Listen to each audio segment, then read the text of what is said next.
Alors, question de Frédéric, cariste chez Lidl, qui veut déjà fuir la rat race. Me demande, faut-il vendre à des particuliers ou des entreprises pour ton e-commerce? Eh bien, c'est une très bonne question et je vais te donner mon point de vue basé sur mes 15 ans d'expérience. Quand j'ai commencé en 2008, je ne me suis pas posé la question en ces termes. J'ai directement vendu à des particuliers. Mais par la suite, on a eu une expérience B2B avec GoSport où on a fourni 1500 trampolines pendant le Covid.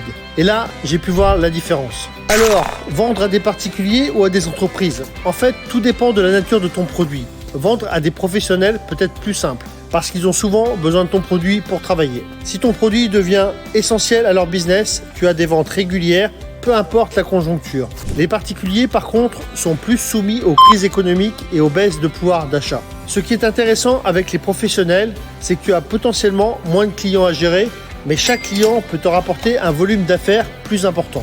Et surtout, tu n'as pas besoin de constamment dépenser en acquisition publicitaire pour chaque nouveau client, comme tu le ferais avec les particuliers. Une fois qu'un pro connaît ton produit et en a besoin, il te passera commande régulièrement sans que tu aies à dépenser des fortunes chez Google ou Facebook.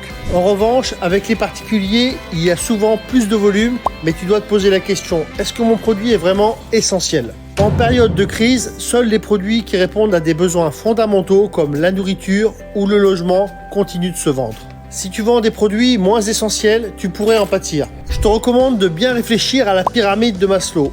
Ton produit doit répondre à des besoins essentiels si tu veux qu'il survive à une crise économique. Les besoins de base, comme le logement et la nourriture, se vendront toujours. Par contre, si ton produit touche à des besoins de reconnaissance ou de plaisir, là, tu es un petit peu plus vulnérable.